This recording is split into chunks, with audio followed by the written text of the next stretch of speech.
buenas a todos y bienvenidos una semana más al canal. Ha pasado bastante tiempo desde el último vídeo, lo sé, lo siento, pero como veis ha cambiado el paisaje y es porque debido a circunstancias de la vida he tenido que volver a Andorra, a casa de mis padres, y aquí estoy, llevo un tiempecillo viviendo aquí. Y bueno, a lo que iba, poco a poco vamos sumando y ya hemos superado la barrera de los 1000, de hecho estamos a los 1300, y como es una cifra muy característica, creo que es ideal para poder hablar un poco de los rotativos.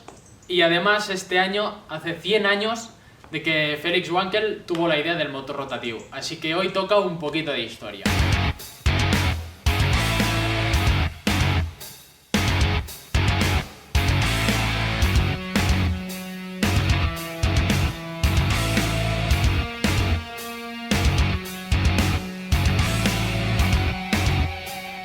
Cuenta la historia que Felix Wankel a los 17 años soñó que conseguía fabricar un tipo nuevo de motor. A pesar de no poderse pagar la universidad, ese sueño le empujó a estudiar por su cuenta hasta que en 1924, unos 4 o 5 años más tarde, consiguió el diseño del motor rotativo. Pero hasta el año 1929 no consiguió patentar el diseño. El proceso creativo del motor rotativo se vio interrumpido varias veces, en parte por la Segunda Guerra Mundial y en parte por las entradas esporádicas a prisión de Felix Wankel por su ideología antisemita radical.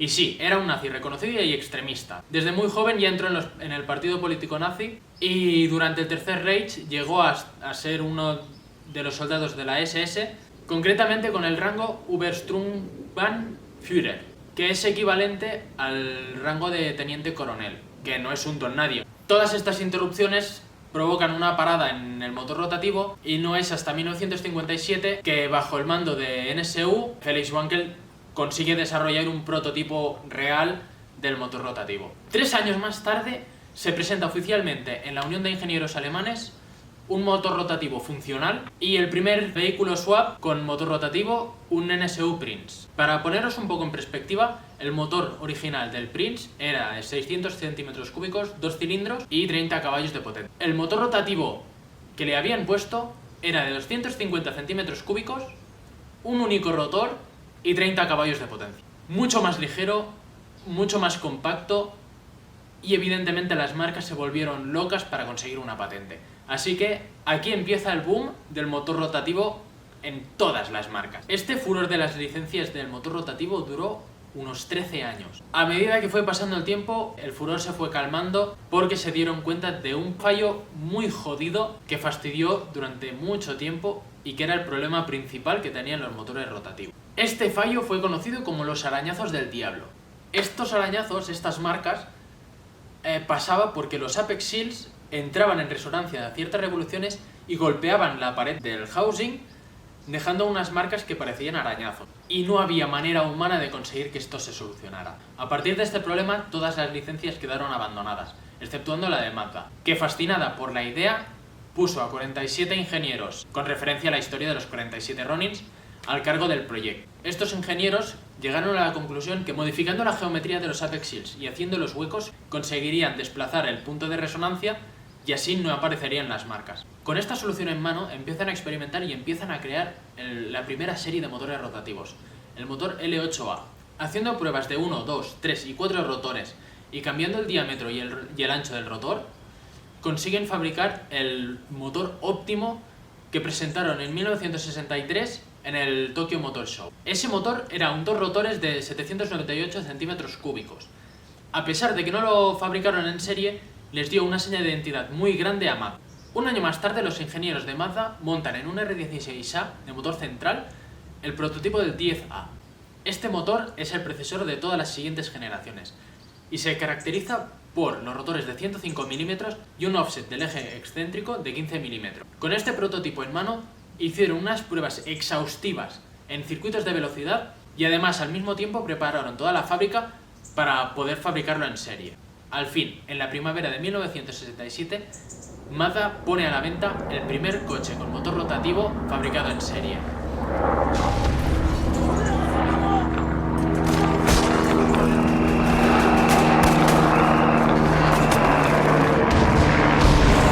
Este coche fue el Mazda Cosmo Sport, dotado de 2 rotores de 1000 centímetros cúbicos, con 4 carburadores, uno por cada admisión lateral, y con un sistema de admisión variable que cerraba una o las dos entradas laterales según revoluciones y carga.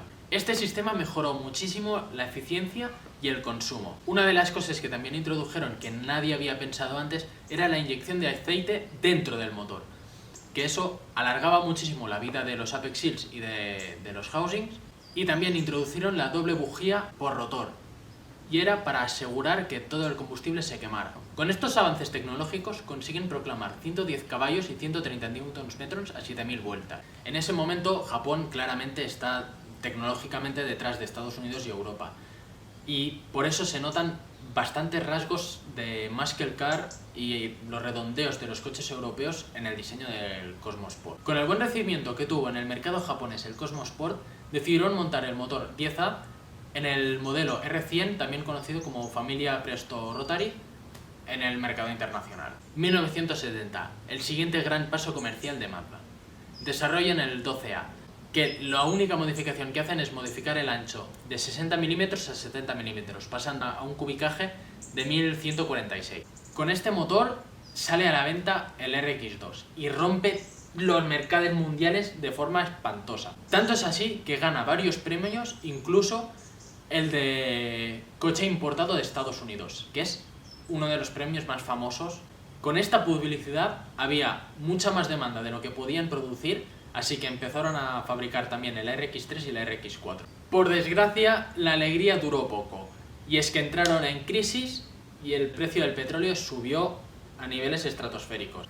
Los rotativos evidentemente no eran conocidos por tener un buen consumo, y el tema de las emisiones ya estaba en el pie del cañón y tampoco cumplían. Así que, sabiendo el éxito que tenían los rotativos, el equipo de Mazda se puso manos a la obra y en el primer año de investigación rebajaron el consumo un 20%. Pasaron de 2 distribuidores a un distribuidor, que los directivos de Mazda decidieron cambiar el nombre al motor a 12B, pero como fue totalmente ignorado, simplemente cambiaron otra vez a 12. Durante toda esta euforia del motor rotativo, Mazda, sabiendo que el motor se podía beneficiar de aumentar el cubicaje, empezó la investigación del motor más famoso actualmente de todos los rotativos, y es la investigación del 13B. Tal y como hicieron anteriormente, la solución más efectiva para incrementar el cubicaje era aumentar el ancho del rotor en 10 mm, pasando a los 1308 centímetros cúbicos que tenemos hoy en día. Este motor, originalmente de carburación, se montó en el Cosmo AP, en el Mazda Repu, que es Rotary Engine Pickup, en el Road Pacer, un sedán de lujo, y en los últimos modelos del RX4. Como pequeño detalle, el primer motor 26B que se montó fue en un autobús. Y al fin llegamos a una fecha histórica, 1978. Aparece la leyenda, el Savannah RX7. Los entusiastas de todo el mundo lo llaman Rotary Rocket, por su aspecto futurista, su manejo espectacular y sus altas revoluciones, siendo ganador de varios premios y de mucho reconocimiento. Además, coincidiendo con este evento, que no se sabe si fue intencionado o no, en la fábrica de Mazda se fabrica el motor rotativo número 1.000.000. Evidentemente, tras este lanzamiento, el motor rotativo crece exponencialmente. Montando inyección electrónica aparece el 13B Rotary Engine Super Injection, o el 13B RESI, que es como se conoce mundialmente.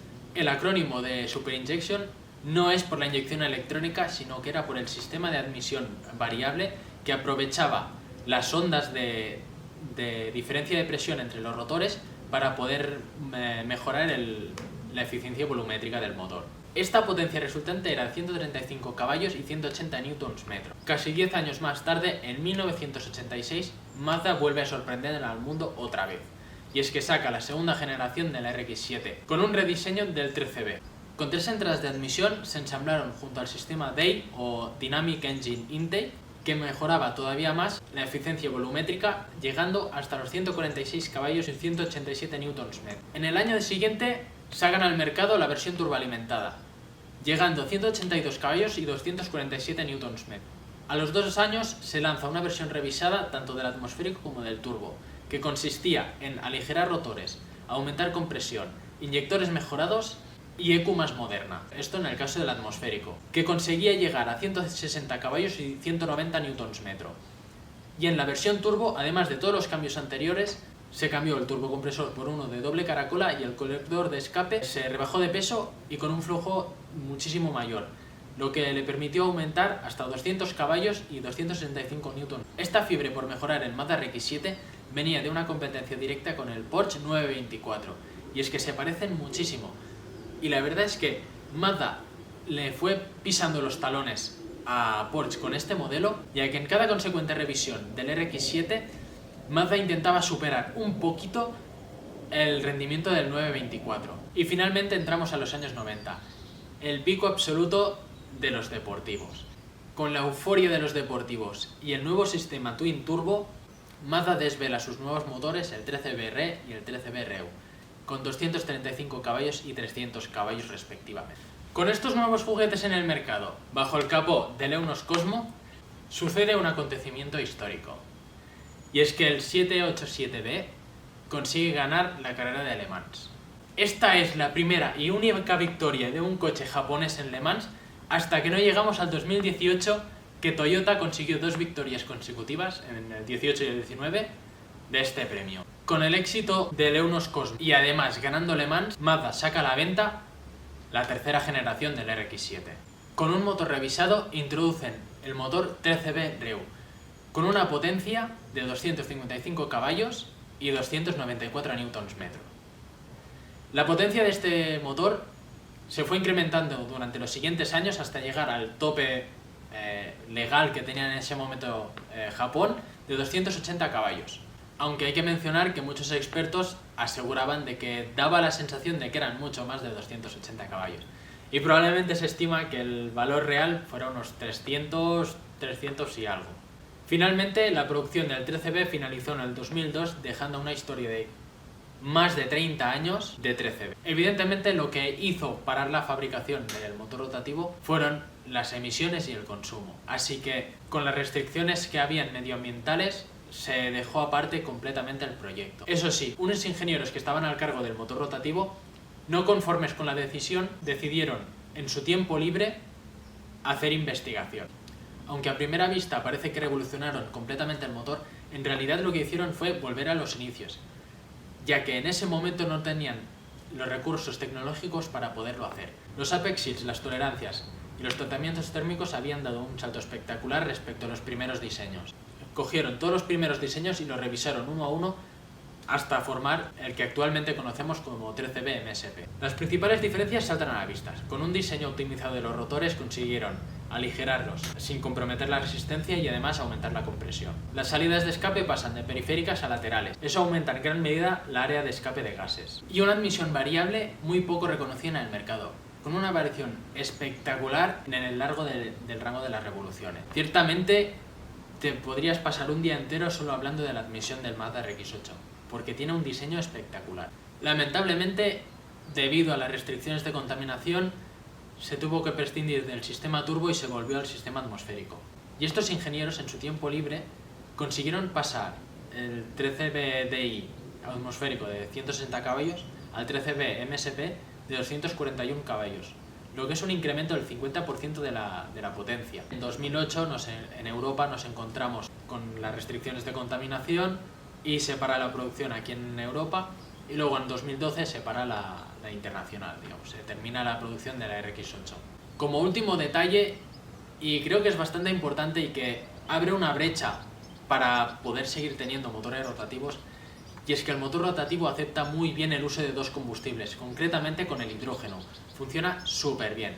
Y de hecho Mazda, si no me equivoco, en el 2008-2009 sacó un modelo doble combustible de gasolina-hidrógeno, el cual, si funcionaba únicamente con hidrógeno, tendría el equivalente a un motor puramente eléctrico de hoy en día. La lástima es que evidentemente el consumo era muy alto y hacía muy pocos kilómetros. Si os interesa que haga algún vídeo más respecto a los rotativos, dejádmelo en los comentarios. Y eso es todo por hoy. Esta es la historia de todos los motores rotativos, al menos la que he podido encontrar. Y nos vemos en el próximo vídeo, chicos. Venga, a cuidarse. It's delicious.